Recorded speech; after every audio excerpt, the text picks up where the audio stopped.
Hello friends, मैं मुकेश वर्णवाल एक बार फिर से अपने YouTube चैनल पर आप सबों का हार्दिक स्वागत और अभिनंदन करता हूं। प्राचीन भारत के इतिहास में हम सब बात कर रहे थे मौर्य काल के अंतर्गत अशोक के अभिलेखों के बारे में।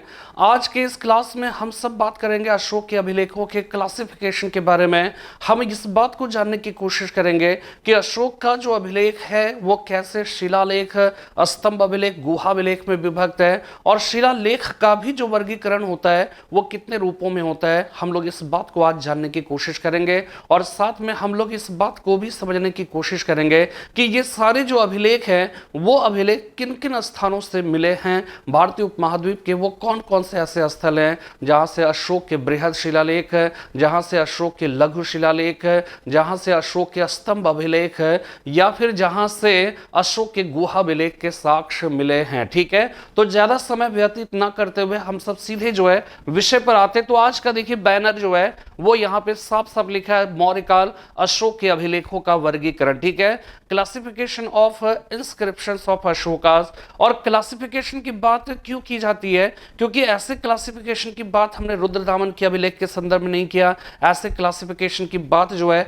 हमने चंद्रगुप्त मौर्य के अभिलेख के संदर्भ में नहीं किया, और ना ही आगे आने वाले किसी भी शासक के समय में ऐसे अभिलेखों का क्लासिफिकेशन आप देखोगे। और इसका रीजन क्या है? इसका रीजन यह है कि सम्राट अशोक ही भारत का पहला और एकमात्र ऐसा शासक था जिसने अपने अभिलेखों के माध्यम से अपनी नीतियों को आम जनों तक पहुंचाने का प्रयास किया, और इसने बड़ी संख्या में भारतीय उपमहाद्वीप के भिन्न भिन्न क्षेत्रों में, और यह कहा जाता है कि ये सारे जो अभिलेख होते थे वो उन जगहों पर लगाए जाते थे विशेषकर जहां पर लोगों का संकेंद्रण, उसका जो है कंसंट्रेशन ज्यादा होता था, ताकि ज्यादा से ज्यादा लोग जो है पढ़ सके। जैसे सड़क के किनारे हो गया, जैसे चौराहे पर हो गया, या फिर जैसे धार्मिक गतिविधियों का जो केंद्र है उन सारे जगहों पर। तो ऐसी स्थिति में क्या है कि वो ज्यादा से ज्यादा लोगों तक पहुंच सकता था, क्योंकि वो अपनी नीतियों को ही तो आम जनों तक पहुंचाना चाहता था। तो जहां पे आम जनों का संकेंद्रण ज्यादा होगा वहां पर ही जो है ऐसे अभिलेख लगवाए जाते थे। ठीक है, तो देखिए अशोक के अभिलेखों का जो क्लासिफिकेशन है वो क्लासिफिकेशन अगर हम लोग करें तो कैसे कर सकते हैं। ठीक है, तो देखिए अशोक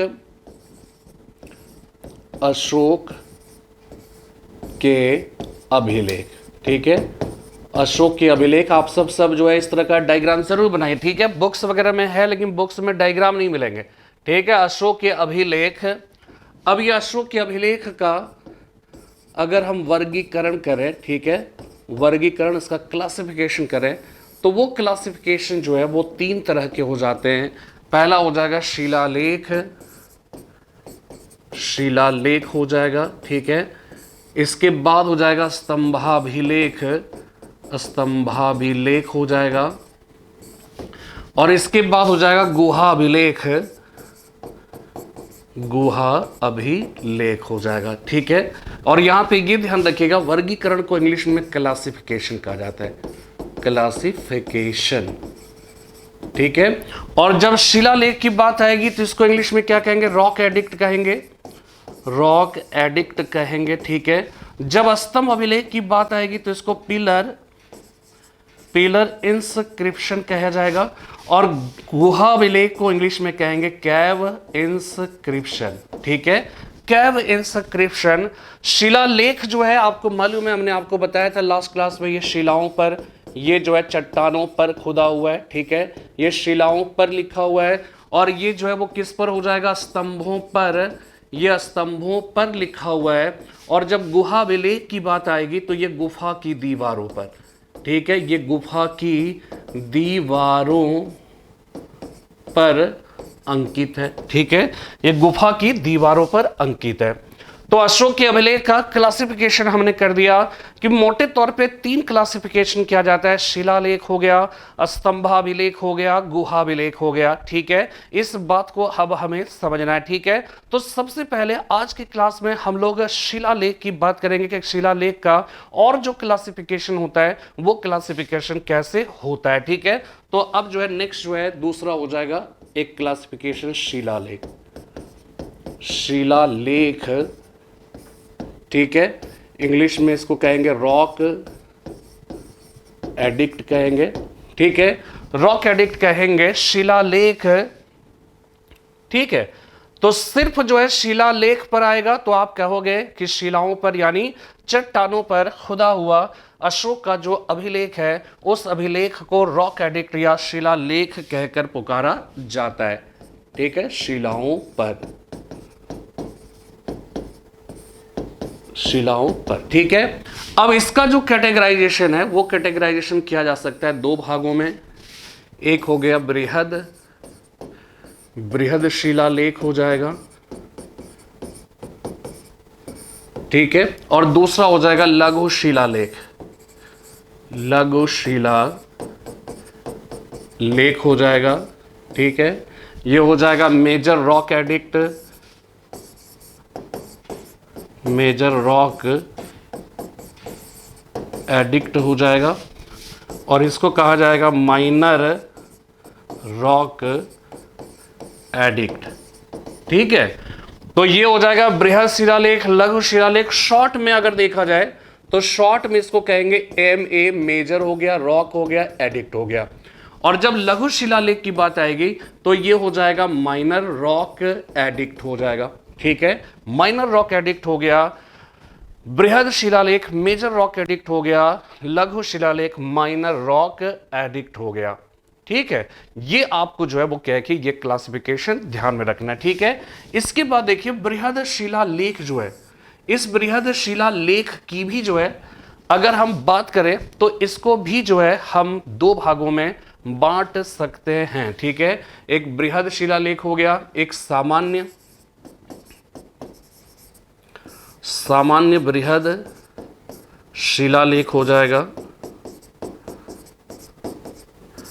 और ये हो जाएगा पृथक, पृथक बृहद, बृहद शिलालेख,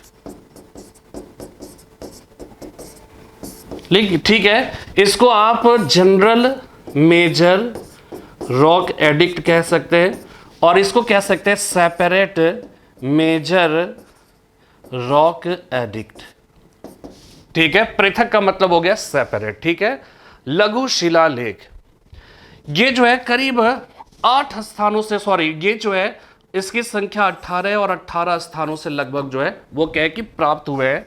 जबकि बृहद शिलालेखों की बात करें तो ये जो बृहद शिलालेख है इसकी संख्या जो है वो कितनी है, 14 है, और ये 8 स्थानों से प्राप्त हुए, ठीक है। बृहद शिलालेख लघु शिलालेख का मतलब यहां पर इस बात को समझ लीजिएगा कि जब हम बृहद शिलालेख की बात करते हैं, जब हम मेजर रॉक एडिक्ट की बात करते हैं, तो ये मत समझिएगा कि बड़े बड़े चट्टानों पर लिखा हुआ अभिलेख जो है मेजर रॉक एडिक्ट हो जाएगा। छोटे छोटे चट्टानों पर लिखा हुआ लेख जो है वो क्या हो जाएगा, लघु शिला।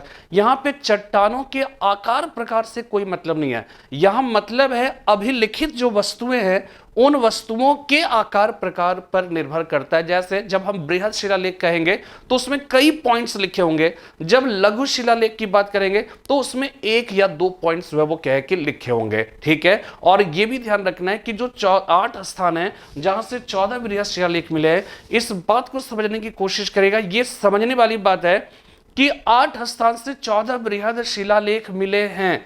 यहां पर कहीं पर भी ऐसा नहीं कह सकते हो कि कहीं पे 3 मिला है, कहीं पे 2 मिला है, ऐसा कुछ नहीं है। यहां पे 14 जो बृहद शिलालेख की बात की जा रही है, इसका मतलब है 14 पॉइंट्स, 1 2 3 4 5 6 7 8 डॉट डॉट डॉट 14 हो जाएगा। और जो 8 स्थान है उन 8 स्थानों में same 14 points, same 14 points, same 14 points लिखा हुआ है। केवल अपवाद जो है धौली और जौगढ़ है, जिसके बारे में मैं बाद में बात करूंगा। लेकिन फिलहाल ये समझ लीजिएगा कि जब हम कहते हैं 14 बृहद शिलालेख 8 स्थानों से मिले हैं, इसका मतलब ये हो गया कि 14 पॉइंट्स है। एक स्थान पे 14 पॉइंट्स लिखा हुआ है, दूसरे स्थान पे वही 14 पॉइंट्स लिखा हुआ है, तीसरे स्थान पर वही 14 पॉइंट्स लिखा हुआ है। यानी कि जब पूरे भारत को एक समान संदेश से हमको लोगों से बात करनी थी, एक समान संदेश हमें लोगों तक पहुंचानी थी, तो हम भिन्न भिन्न जगहों पर बड़े बड़े जो है कह सकते हैं 14 पॉइंट्स है, 8 स्थानों में चट्टानों पर हमने क्या है कि लिखवा दिए। यानी कि यहां पर चट्टानों के आकार प्रकार से नहीं, बल्कि जो अभिलेख है वो अभिलिखित वस्तुएं कितनी बड़ी है, उसका कंटेंट्स कितना है, कंटेंट्स कई ज्यादा मतलब कई पेज का आप समझ लीजिए कि कुछ एक पेज का है तो आप कह सकते हो कंटेंट्स वह एक पेज का है, कुछ पॉइंट्स है तो वो लघु शिलालेख हो जाएगा।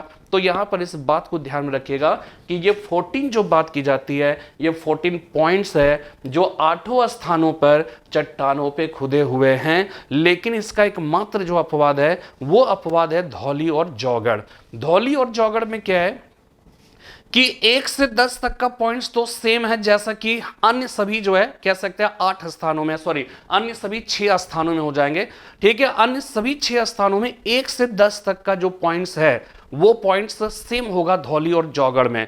लेकिन धौली और जौगड़ में अन्य स्थलों की तरह वहां पे 11वां 12वां और 13वां शिलालेख नहीं है, पॉइंट नहीं है। उसमें 10 के बाद सीधे 14 पॉइंट्स आ जाता है और 14 पॉइंट्स जो है 14th जो पॉइंट्स है उसके बाद फिर एक लाइन खींचकर वहां पर 1 और 2 यानी 1 और 2 जो है अलग अलग फिर से एक अभिलेख जो है लिख दिए जाते हैं।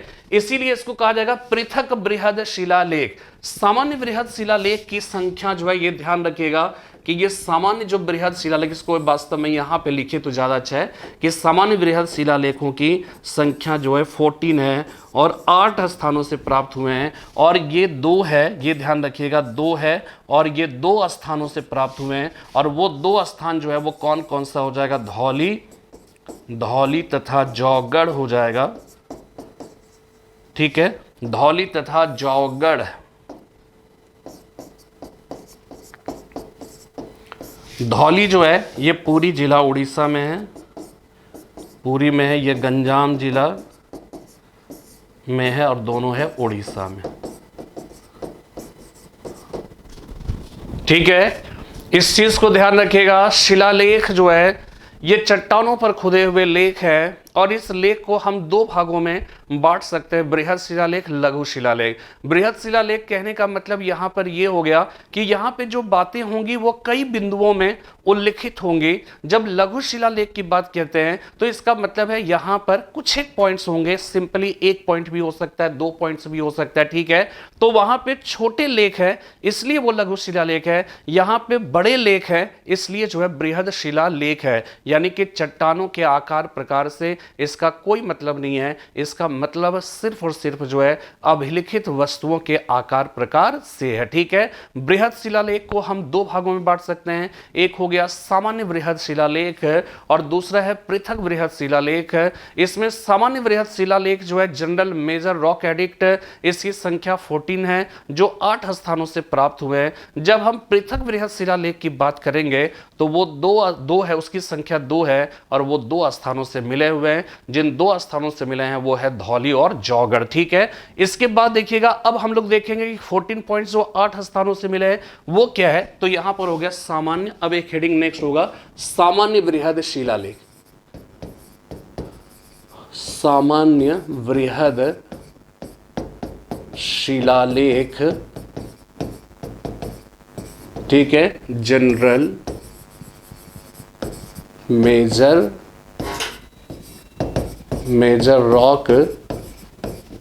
Rock edict. ठीक है, और इसकी संख्या हमने क्या बताई ये ध्यान रखिएगा कि संख्या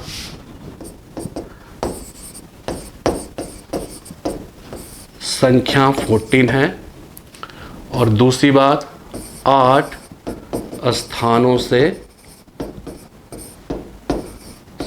प्राप्त हुए हैं।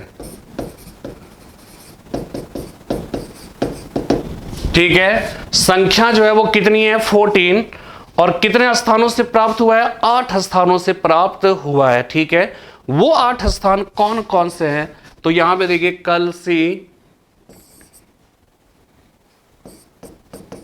कालसी, मानसेहरा,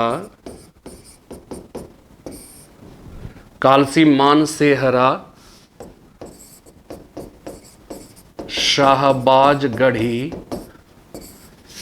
गिरनार, सोपारा, सोपारा, इसके बाद जौगढ़, इसके बाद धौली तथा यर्रागुड़ी, ठीक है। ये जो है वो 8 स्थान हैं जहां से 14 बृहद शिलालेख मिले हैं। कालसी, मानसेरा, शाहबाजगढ़ी, गिरनार, सोपारा, जौगढ़, धौली, यर्रागुड़ी। कल मनश गिरा सो जौ धो यर्रा, कल मनीष गिरा सो जौ धो यर्रा, यानी कल मनीष गिरा सो जाने दो यारा। कोडिंग आप याद रखें, कल से कालसी, कल मन से मानसेरा, शाह मनश हो गया शाहबाजगढ़ी, ठीक है। गिरा गिरनार, सोपारा, सो से सोपारा, सो जौधो यानी जौगढ़, धौली धौ से धौली, और यर्रा से हो गया यर्रागुड़ी, ठीक है। ये जो है 8 स्थान है जहां से ये संख्या 14 बृहद शिलालेख जो है प्राप्त हुए। अब कालसी की अगर हम बात करें तो ये कहां पे स्थित है? देहरादून, ठीक है। अगर हम कालसी की बात करें तो ये देहरादून उत्तराखंड में स्थित है, ठीक है। इसके बाद मानसेहरा, ये हजारा जिला पाकिस्तान, शाहबाजगढ़ी पेशावर जिला, ठीक है। पेशावर जिला दोनों कहां पे हो जाएगा? पाकिस्तान हो जाएगा आज का, ठीक है। इसके बाद देखिए गिरनार जो है ये काठियावाड़ गुजरात हो जाएगा, इसी को जूनागढ़ भी कहते हैं, ठीक है। काठियावाड़ गुजरात हो जाएगा। इसके बाद सोपारा जो है वो कहां पे है? महाराष्ट्र में। सोपारा महाराष्ट्र में है। जौगढ़ जो है ये हो जाएगा गंजाम जिला। धौली है पूरी जिला, और ये जो है दोनों है कहां पर? उड़ीसा में। और यर्रागुड़ी जो है वो कहां पे हो जाएगा? कुर्नूल जिला, आंध्र प्रदेश। कुर्नूल जिला, आंध्र प्रदेश, ठीक है। ये आपको जो है याद रखना है, ठीक है। कालसी हो गया, कालसी देहरादून उत्तराखंड हो गया। मानसेहरा हजारा जिला पाकिस्तान, शाहबाजगढ़ी जो पेशावर जिला पाकिस्तान, गिरनार काठियावाड़ गुजरात हो गया, ठीक है। सोपारा महाराष्ट्र में है। इसके बाद जौगढ़ गंजाम जिला उड़ीसा, धौली जो है पूरी जिला उड़ीसा है, और यर्रागुड़ी जो है कुर्नूल जिला आंध्र प्रदेश है। तो ये 8 स्थान है जहां से अशोक के 14 बृहद शिलालेख मिले हैं। लेकिन ये ध्यान में रखना है कि ये जो 8 स्थान है, इन 8 स्थानों पे ये 14 पॉइंट्स मिला हुआ है, ठीक है। ये ध्यान आपको रखना है। फिर से एक बार समझिएगा कि जब हम कहते हैं बृहद शिलालेखों की संख्या 14 है, 8 स्थानों से मिले हैं, इसका मतलब ये हो गया कि ये 14 बृहद शिलालेख जब हम कहते हैं तो इसका मतलब है 14 पॉइंट्स है। जैसे पहला शिलालेख में, प्रथम बृहद शिलालेख में अशोक जीव हिंसा निषेध की बात करता है। द्वितीय बृहद शिलालेख में अशोक जो है वो क्या है कि धम्म का पशु और मनुष्यों के लिए जो कल्याणकारी कार्य किया उसके संबंध में जानकारी मिलता है। तीसरे बृहद शिलालेख में प्रादेशिक रज्जुक युक्तक की नियुक्ति की बात करता है। तो ये जो नंबरिंग है, ठीक है, ये नंबरिंग ये 8 स्थानों से वो 14 पॉइंट्स है। 14 पॉइंट्स ये 8 जगहों से मिला है। लेकिन इसका एकमात्र अपवाद, बल्कि इसका जो अपवाद है वो 2 है, वो है जौगढ़ और धौली, जहां पे हमने बताया कि 1 से 10 पॉइंट सेम है जो अन्य 6 जगहों पे है। लेकिन साथ में क्या है, 11वां 12वां 13वां नंबर का जो पॉइंट है वो पॉइंट गायब है। इसके बाद 14 पॉइंट्स लिखा है, और 14th नंबर का पॉइंट्स लिखने के बाद फिर एक लाइन खींचकर धौली और जौगढ़ में 1 और 2 अलग से 2 पॉइंट लिखा हुआ है जो कि अन्य जगहों पर प्राप्त नहीं है। इसीलिए ये जो 2 शिलालेख है वो उन सभी 6 स्थानों से अलग है, इसलिए उसको कहा गया पृथक बृहद शिलालेख, उसको पृथक बृहद शिलालेख कहकर पुकारा जाता है। फिर से एक बार समझिएगा, ये एक बहुत टेक्निकल पॉइंट्स है जिसको आपको समझना पड़ेगा कि 8 स्थानों से मिले हैं, और वो 8 स्थान क्या है, तो कालसी, मानसेहरा, शाहबाजगढ़ी, गिरनार, सोपारा, जौगड़, धौली, अर्रागुड़ी हो गया, ठीक है। और जो यहाँ पे साफ नहीं देख रहा, बुक्स में देखिएगा सब दिया हुआ, ठीक है ना। अब यहाँ पे देखिए समझना क्या है कि इन 8 जगहों पे ये 14 पॉइंट्स यहाँ लिखा हुआ है, 14 पॉइंट्स डॉट डॉट लिखा हुआ है, 1 2 3 dot dot 14, 1 2 3 dot dot 14, 1 2 3 dot dot 14, 1 2 3 dot dot 14 है। लेकिन जो है क्या है कि यहां पे जो जौगड़ है, ठीक है, जौगड़ और धौली, ये आपको याद रखना है कि यहां पर वो 14 पॉइंट्स नहीं है, यहां पर 1 से लेकर 10 नंबर तक का पॉइंट्स है, फिर 11वां 12वां 13वां गायब है, इसके बाद 14 पॉइंट्स है, इसके बाद लाइन खींचकर, ठीक है, इसके बाद जो एक पंक्ति खींचकर जो है फिर क्या हुआ कि वहां पर 1 2 लिख दिया गया।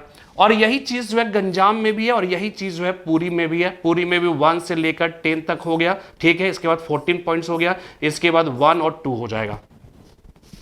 समझ में बात आ रही है? इसके बाद पहला और दूसरा हो जाएगा। तो ये इंपॉर्टेंट है, और ये जो पहला दूसरा नंबर का पॉइंट है, ठीक है, ये पहला और दूसरा, और पहला दूसरा इधर भी अन्य सभी जगहों पे होगा। तो जब आप यहां पे जो लिखी हुई वस्तुएं होंगी, ये कहलाएगा, ये पहले नंबर का यहां पे जो पॉइंट्स होगा 8 जगहों पे, वो कहलाएगा प्रथम बृहद शिलालेख। लेकिन ये पहला और दूसरा ये कहलाएगा प्रथम पृथक बृहद शिलालेख, द्वितीय पृथक बृहद शिलालेख कहलाएगा। समझ में बात आ रही है ना? बात यहां पे फिर से समझिएगा, कई बार इसलिए बोल रहा हूं कि आप कोई भी वीडियोस देख लीजिएगा, कहीं पे भी पढ़ लीजिएगा, इतना आसानी से ये बात समझ में नहीं आती है कि 14 पॉइंट्स है तो हम लोग ये सोचते हैं पहला बृहद शिलालेख यहां पे मिला होगा, दूसरा यहां पे मिला होगा, तीसरा यहां पे, ऐसा कुछ नहीं है। 14 बृहद शिलालेख का मतलब 14 पॉइंट्स है, और वो 8 जगहों पर मेंशन है। बस इसका एकमात्र अपवाद जो है, 2 जगह इसका अपवाद है, और वो है धौली और जौगड़ है, जहां पर क्या है, जहां पर 1 से लेकर 10 तक के पॉइंट्स वही है जो अन्य सभी 6 जगहों पर है। लेकिन इसके बाद क्या हुआ कि 11वां 12वां 13वां नंबर के पॉइंट्स इसमें गायब है, और इसके बाद सीधा 10 के बाद सीधा 14 नंबर यानी 14वें नंबर की बिंदु जो है लिख दिया गया है। और फिर सबसे बड़ी बात, एक लाइन जो है उसमें खींच दिया गया, और नीचे 1 और 2 पॉइंट्स अलग से इसमें जोड़े गए, धौली और जौगड़ में, उड़ीसा में, जो कि अन्य 6 जगहों पर नहीं है। तो अन्य 6 जगहों से ये 1 और 2 जो मतलब जो बाद में जोड़ा गया है जौगड़ और धौली में, ये अन्य से पृथक हो गया ना, इसलिए इसको कहेंगे प्रथम पृथक बृहद शिलालेख। लेकिन अन्य सभी 8 जगहों पर जो पहला नंबर का पॉइंट होगा वो कहलाएगा प्रथम बृहद शिलालेख, द्वितीय बृहद शिलालेख, तृतीय बृहद शिलालेख। लेकिन जब धौली और जौगड़ के जो 2 एक्स्ट्रा पॉइंट्स जोड़े गए उसको कहेंगे प्रथम पृथक बृहद शिलालेख, first separate major rock edict, द्वितीय पृथक बृहद शिलालेख, second separate major rock edict. ये है यहां पर जो है इंपॉर्टेंट, ठीक है ना। तो इस चीज को जो है ध्यान में रखना है। अभी मैं विषय नहीं बता रहा हूं कि पहले में क्या कहा जा रहा है, दूसरे में कौन सा विषय, विषय का एक अलग वीडियो बनेगा।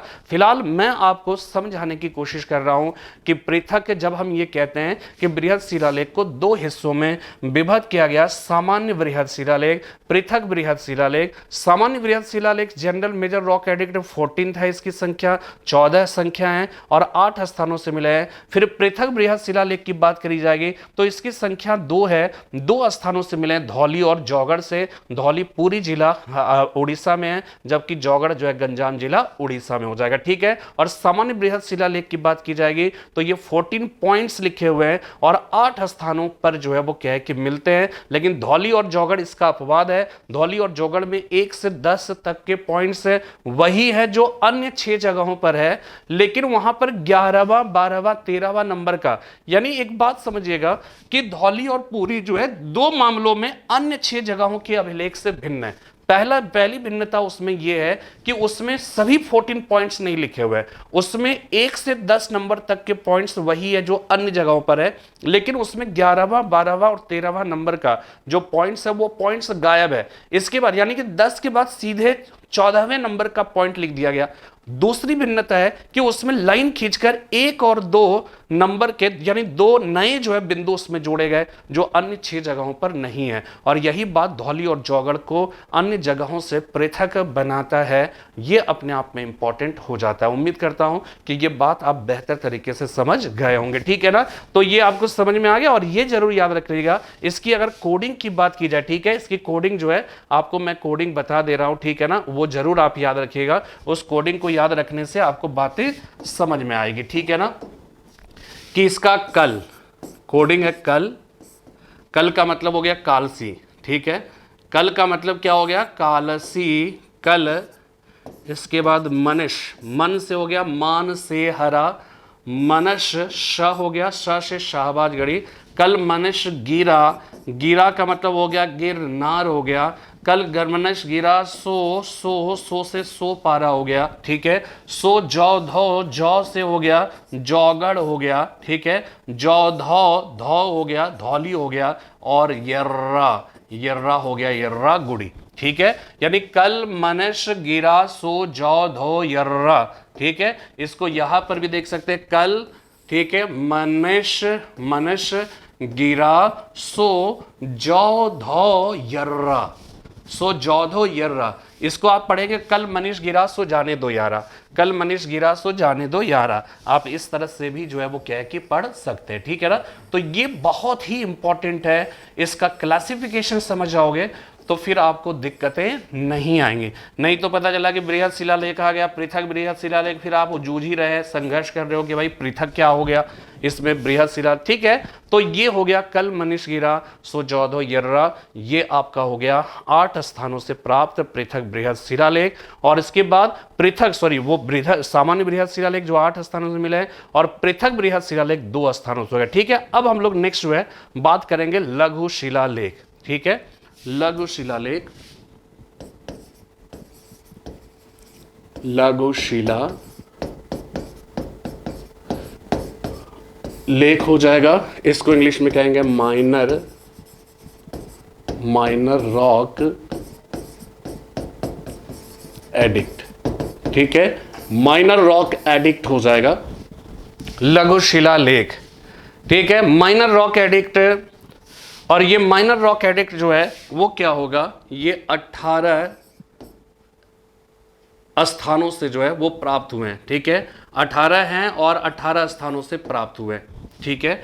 अब इसमें देखिए एक बात ध्यान रखिएगा कि ये जो लघु शिलालेख है ना, ये 18 पॉइंट्स यहां पे कहने का मतलब है कि ये बृहद शिलालेख से इस मामले में भिन्न हो। लघु शिलालेख कहने का मतलब क्या है, इसके जो है वो क्या है, ये 18 स्थानों से मिले। 18 स्थानों से मिलने का मतलब ये समझ लीजिएगा कि किसी स्थान पर कुछ पॉइंट होगा।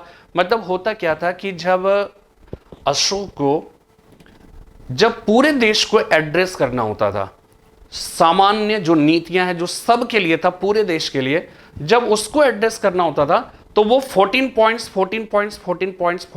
लिखकर जो उसने उसको एड्रेस किया, उसको संप्रेषित किया। लेकिन बहुत सारी ऐसी समस्याएं होती है ना कि किसी पार्टिकुलर स्थान विशेष से संबंधित है। जैसे गांधी जी ने पहला सत्याग्रह चंपारण का जो मुद्दा पूरे भारत का नहीं था, लेकिन रॉलेट अधिनियम जब पारित किया गया तो रॉलेट अधिनियम किसी क्षेत्र विशेष का मुद्दा नहीं था, यह पूरे भारत के लोगों के लिए था। तो रॉलेट एक्ट के खिलाफ जो सत्याग्रह होगा पूरे भारत का होगा, लेकिन चंपारण का जो सत्याग्रह होगा वो चंपारण तक ही सीमित होगा। समझ में बात आ रही है ना। तो ये चीज आपको जो है समझना होगा, ये ध्यान में आपको रखना है कि आपको जो है वो कैसे उसको लेना है, ठीक है। तो इस बात को ध्यान में रखिएगा कि जब उसे स्थानीय मुद्दे में किसी पॉइंट्स को हाईलाइट करना होता था तो वो लघु शिलालेख जारी करता था, और वो स्थान विशेष तक ही जो है वो सीमित होता था, वो किसी पूरे भारत में उसका विस्तार की कोई जरूरत नहीं होती थी, ठीक है। तो ये चीज आपको जो है वो क्या है कि समझना है। अब यहाँ पे देखिए जो लघु शिलालेख है, ये लघु शिलालेख समझ जाइए कि पूरे भारत में मिला है। पूरे भारत का जो अभिलेख है ये जो है वो क्या है कि आप अगर यहाँ पे देखिएगा, ठीक है, इसको अगर मैप बनाना जो है थोड़ा कठिन है, लेकिन मैं आपको समझाना चाह रहा हूं, ठीक है, कि देखिए केरला और तमिलनाडु ये 2 जगह है जहां से अशोक का अभिलेख नहीं मिला है, ठीक है, वहां से अशोक के अभिलेख नहीं मिले हैं। इसके बाद जो है नेक्स्ट हो जाएगा केरला, तमिलनाडु, कर्नाटका, आंध्र प्रदेश। ठीक है, कर्नाटका, आंध्र प्रदेश हो जाएगा, कर्नाटका, आंध्र प्रदेश। और कर्नाटका, आंध्र प्रदेश में बहुत सारे अभिलेख मिले हैं अशोक के। ठीक है, वो अभिलेख क्या क्या हो जाएगा, अब इसको ऐसे समझिए। ठीक है, यहां पर जो है, ठीक है, यहां पे देखिएगा ये जो है केरला का, ये एक कर्नाटका है। कर्नाटक में जो है वो क्या है, गविमठ, गविमठ। ठीक है, गविमठ मास्की, गविमठ मास्की हो गया। इसके बाद ब्रह्मगिरी, ब्रह्मगिरी, सिद्धपुर, सिद्धपुर। ठीक है, ब्रह्मगिरी, सिद्धपुर, पालकी गवंडू, पालकी गवंडू। ठीक है, गविमठ मास्की, ब्रह्मगिरी, सिद्धपुर, पालकी गवंडू।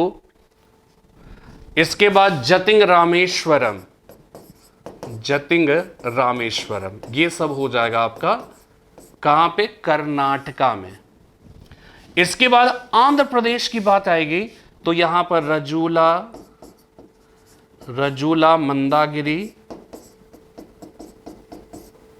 और यर्रागुडी, यर्रागुडी हो जाएगा।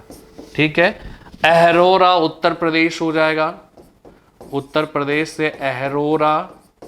मिर्जापुर उत्तर प्रदेश हो जाएगा, महाराष्ट्र में सोपारा हो जाएगा। ठीक है, सोपारा हो जाएगा। उड़ीसा में धौली और जौगढ़ हो जाएगा, धौली व जौगढ़, सॉरी धौली और जौगढ़, तो वहां पे तो लघु शिलालेख नहीं मिला है ना। ठीक है, अरोरा हो गया। इसके बाद देखिएगा कि इधर जो है वो क्या है कि आपको अफगानिस्तान के क्षेत्र में कंधार वगैरह का जो है लघु शिलालेख हो जाएगा, कंधार लघु शिलालेख।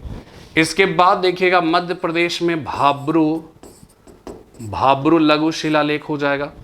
ठीक है, तो इस तरह से बहुत सारी जगह है कर्नाटका और आंध्र प्रदेश के क्षेत्र में, गविमठ, मास्की। ठीक है, इसके बाद उसके नीचे जो है पालकी गवंडू, ब्रह्मगिरी, सिद्धपुर, जतिंग रामेश्वर मिला। जबकि आंध्र प्रदेश के क्षेत्र में रजुला, मंदागिरी और यर्रागुडी। ठीक है, यर्रागुडी से हालांकि यहाँ पे बृहद बृहद शिलालेख मिला है। ठीक है ना, तो इसको भी जो है ये क्या है कि यहाँ पे हटा दें क्योंकि लघु शिलालेख की बात हो रही है, तो ये समझना। इसके बाद अहरोरा उत्तर प्रदेश हो गया, भाब्रू जो है वो मध्य प्रदेश हो गया। ठीक है, सॉरी जयपुर हो गया भाब्रू। इसके बाद कंधार का शिलालेख लघु शिलालेख हो जाएगा। और ये कहां पे स्थित है, ये स्थित है आपका अफगानिस्तान के क्षेत्र में। ठीक है, अफगानिस्तान के क्षेत्र में स्थित है। तो ये आपको जो है वो क्या है कि ध्यान में रखना है। तो लघु शिलालेखों की संख्या 18 है। ठीक है, और ये छोटे छोटे हैं, ये पार्टिकुलर स्थान विशेष से संबंधित होता था। इसलिए ये पूछा जाएगा कि अशोक अपने कौन से शिलालेख में इस बात की स्पष्ट रूप से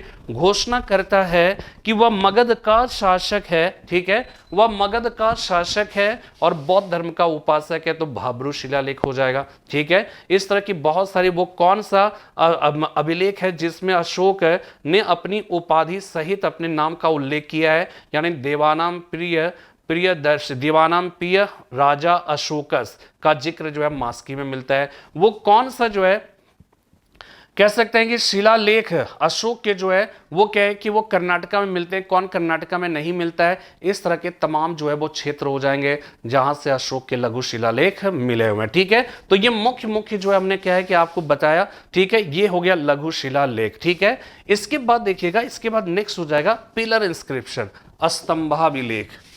ये भी बहुत टिपिकल है, थोड़ा सा इसको समझिएगा। स्तंभाभिलेख, पिलर इंस्क्रिप्शन, पिलर इंस्क्रिप्शन। और ये जो स्तंभाभिलेख है ना, इसका भी कई कैटेगराइजेशन है। ठीक है, एक हो गया सामान्य,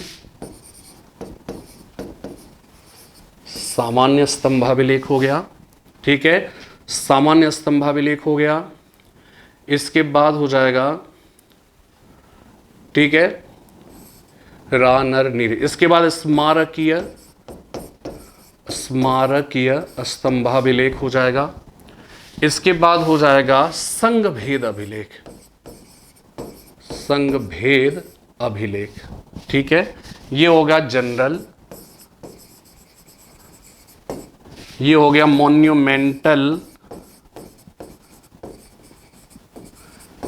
और ये हो जाएगा सिज्म, SHISM। ठीक है, देखिए सामान्य स्तंभाभिलेख होगा। सामान्य स्मारकीय का मतलब हो गया कि अशोक ने बौद्ध धर्म के जिन स्थलों की यात्रा की थी और उसी यात्रा के उपलक्ष्य में वहां पर पिलर्स लगवाए थे, ऐसे जो है स्तंभ अभिलेख को स्मारकीय स्तंभाभिलेख कहा जाएगा। और जब संघ भेद की बात आएगी तो संघ भेद का अभिलेख वैसे अभिलेख को कहा जाएगा जो वास्तव में बौद्ध संघ में फूट डालने वाले जो भिक्षु और भिक्षुणी थे, उस भिक्षु और भिक्षुणियों के लिए जो है जारी किया गया था, उसको चेतावनी देने के लिए जारी जो है वो किया गया था। ठीक है, तो यहां पे देखिए, अब यहां पे आपको देखना है कि सामान्य जो स्तंभाभिलेख है वो किन किन जगहों से मिला है। ठीक है, पहले ये लिख लेते हैं स्मारकीय स्तंभाभिलेख जो है वो कहां से मिला है। वो मिला है निगलिया सागर, निगलिया सागर,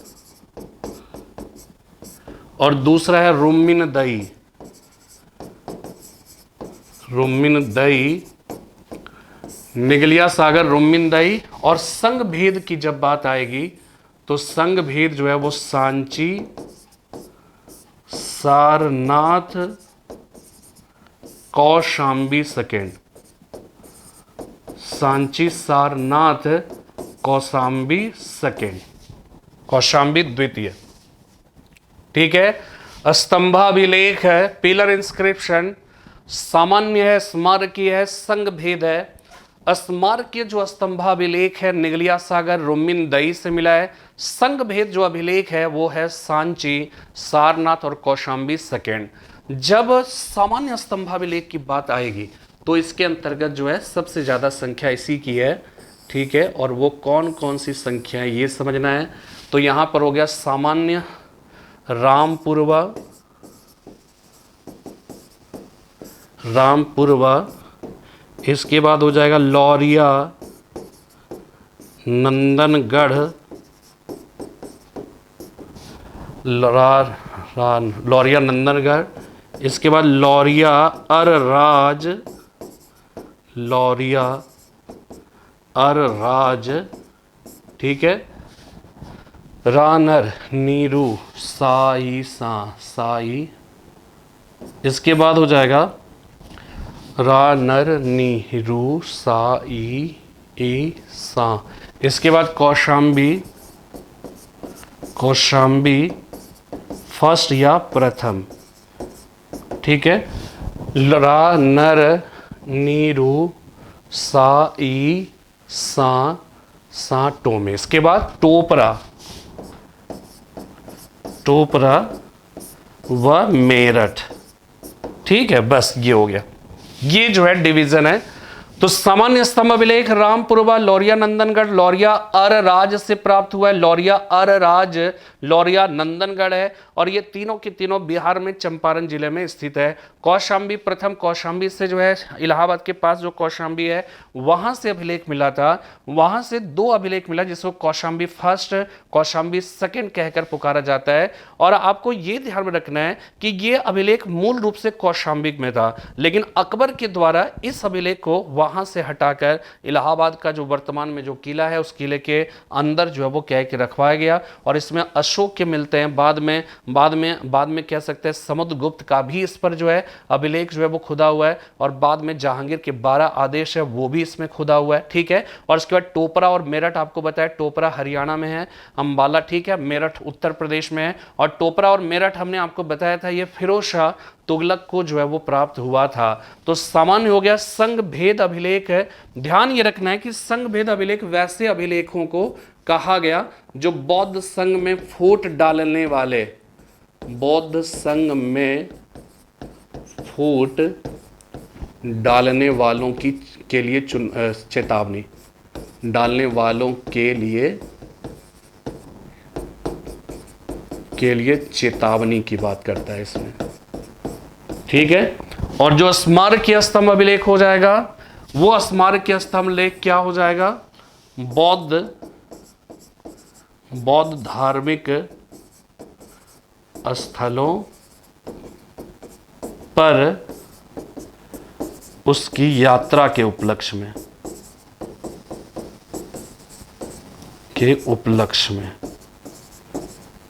ये हो जाएगा मॉन्यूमेंटल।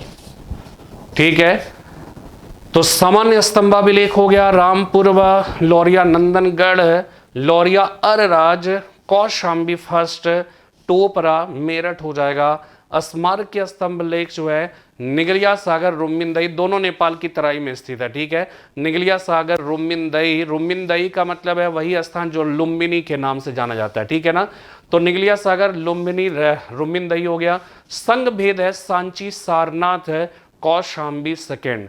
और संघ भेद जो है वैसे अभिलेख को कहा गया, वैसे पिलर इंस्क्रिप्शन को कहा गया जो बौद्ध संघ में फूट डालने वालों के लिए चेतावनी से संबंधित था। ठीक है, इसी को कहा जाएगा स्तंभाभिलेख। इसकी संख्या जो है ध्यान रखिएगा कि इसकी संख्या जो है वो कितनी है? 7 है। ठीक है ना, इसकी संख्या जो है वो 7 है, संख्या 7 है। ठीक है, 7 है। सामान्य की जो बात हो रही है, ठीक है, सामान्य स्तंभाभिलेख की बात करिए। ठीक है, कि इसकी संख्या 7 है और ये 6, 1 2 3 4 5, 3 3 6, और ये कितने स्थानों से मिले? स्थान कितने हो जाएंगे? 6। ठीक है ना, 1 1 2 3 4 5 एंड 6। ठीक है, ये 6 स्थानों से सामान्य स्तंभाभिलेख मिला है। और ये ध्यान रखिएगा संख्या 7 कहने का मतलब है 7 पॉइंट्स है। इन 6 जगहों पर 7 पॉइंट 7 पॉइंट 7 पॉइंट। यहां पे ध्यान ये रखना है कि सभी 6 जगहों पर 6 पॉइंट्स लिखा हुआ है। एक जो है टोपरा जो है ना, टोपरा में एक 7वें नंबर का पॉइंट्स अलग से जुड़ा हुआ है। यहां पे ध्यान रखिएगा कि ये जो 6 स्थान है सभी 6 स्थानों से क्या लिखा है? 6 पॉइंट्स 6 पॉइंट 6 पॉइंट 6 पॉइंट्स तो लिखा ही है, लेकिन टोपरा अपवाद स्वरूप जो है उसमें जो है वो क्या है कि 7वां पॉइंट्स भी इसमें जुड़ा हुआ है। ठीक है, तो यहां पे टोपरा में लिख लीजिएगा कि इसमें सभी में, बल्कि रुकिए 1 मिनट लिख लीजिएगा, यहां पे लिख लीजिएगा सभी में, सभी स्थलों में 6 पॉइंट्स है। एक्सेप्शन इसका हो जाएगा, एक्सेप्शन यानी अपवाद इसका हो जाएगा टोपरा, जिसमें 7वां पॉइंट भी जुड़ा है, पॉइंट भी लिखा है। ठीक है, एक्सेप्शन इसका अपवाद जो है वो टोपरा है जहां 7वां पॉइंट भी लिखा मिला है। ठीक है, निगलिया सागर, रुमिनदई सब में इसमें यह जिक्र है कि मैंने अपने शासन काल के 10वें वर्ष में जैसे बोध गया की यात्रा की। हाँ, निगलिया सागर 20वें वर्ष में हमने सबसे पहले बताया कि हमने 14वां साल में 14वें वर्ष में कनक मुनि नामक बौद्ध स्तूप के आकार को दोगुना करने का आदेश दिया था। ठीक है, दोगुना करने का आदेश दिया था। ठीक है, उसके बाद 20वें वर्ष में फिर से भ्रमण किया और फिर हमने जो है वहां पर देखा वो स्तूप जो है बहुत खूबसूरत लग रहा है। तो उसके उपलक्ष्य में क्या किया? जो भ्रमण किया और जो ऐसे आदेश दिया उसके उपलक्ष्य में उसने क्या किया था? वहां पर स्तंभाभिलेख जारी किया था। इसी को स्मारकीय स्तंभाभिलेख कहकर पुकारा जाता है। ठीक है, तो ये भी डिवीजन आपने समझ लिया। नेक्स्ट जो डिवीजन है, बस नेक्स्ट एंड लास्ट वो डिवीजन, अभी मैंने कंटेंट्स नहीं बताया, ये वो अलग विषय होगा, लेकिन पहले मैं चाह रहा हूं कि कैटेगराइजेशन। अब देखिए नेक्स्ट, गुहा अभिलेख। ठीक है, इसको इंग्लिश में कहा जाएगा कैव इंस्क्रिप्शन। ठीक है, गुफा की दीवारों पर ठीक है, कैव इंस्क्रिप्शन। और ध्यान ये रखना है आपको, अभी फिलहाल मैं केवल कैटेगरी कि ये ध्यान रखना है, गुहा अभिलेख उसके जो है बराबर की पहाड़ी पर मिला है, पहाड़ी पर, ठीक है, बराबर की पहाड़ी पर, और नागार्जुनी पहाड़ी है, नागार्जुनी पहाड़ी, ठीक है, नागार्जुनी पहाड़ी, पहाड़ी पर, ठीक है। और नागार्जुनी पहाड़ी बराबर की पहाड़ी पर जो अभिलेख है वो अशोक से संबंधित है, अशोक से संबंधित, ठीक है, अशोक से संबंधित है। जब नागार्जुनी पहाड़ी की बात आएगी तो नागार्जुनी पहाड़ी का में जो गुहा अभिलेख है उसका संबंध है दशरथ, तो ये दशरथ से संबंधित हो जाएगा। अभी इसके बारे में डिटेल में अलग से वीडियो बनाएंगे। और दोनों स्थिति याद रखिएगा, दोनों स्थित है कहां पर, बोध गया में, दोनों स्थित है बोध गया में, ठीक है। तो ये जो है ये आजीवकों से संबंधित था, दोनों दान में दिए गए,